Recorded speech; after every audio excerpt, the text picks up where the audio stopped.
In January 2005, Gabe Newell, the president of Valve Corporation, decided to throw a game jam with some of the most legendary game designers of all time. Names like Tim Shafer, Eric Wolpaw, Chet Falachek, and others all came together to battle each other to earn the favor of Gabe Newell, who had just rocked the gaming world with the release of Half-Life 2. This game jam's theme was conversation, and once Gabe declared the start of the game jam, all of Valve's developers split into teams. Unfortunately for Eric Wolpaw, he got stuck with one programmer and Jeff the Coffee Guy, which significantly limited the kinds of games he could make or design. Eric wasn't concerned though, and instead wanted to deliver his narrative to the player unhindered by gameplay. Eric set to work and quickly put together his masterpiece. Let's take a look.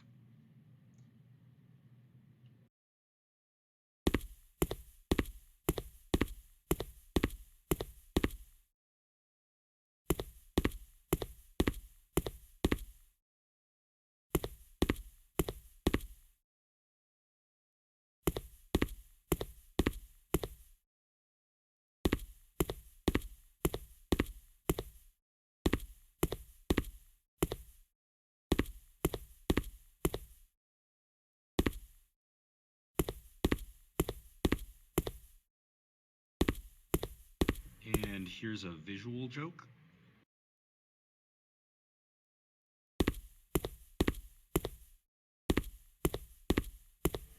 And that's it.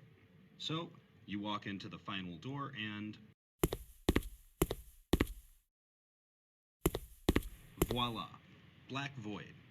The player turns around and jokes are only funny once.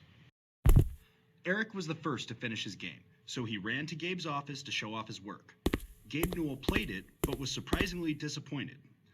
Games are about interactivity and about player involvement, Gabe said. Narratives in video games must be more conversational. You can't just list off jokes at your player when you're making a video game, but must instead engage the player and make them part of your narrative. Gabe continued shouting at Eric Wolpaw, and people started to notice as Gabe's voice continued to raise. One such onlooker was Chet Falachek. Now, Chet had seen Eric's game and heard Gabe's criticisms, so he ran back to his team, he scrapped the game they were working on, and quickly built a new game based on Gabe's reaction to Eric Wolpaw's 4 jokes. Now, Chet worked all night and had completed his game by morning. It was called Chet Falachek Presents 5 Jokes by Chet Falachek. All right, let's play it.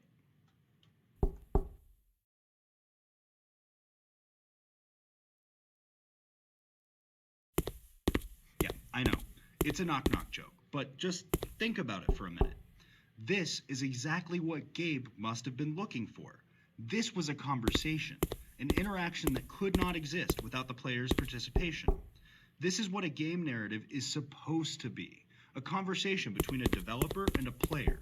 Chet had really hit on something, and he knew it.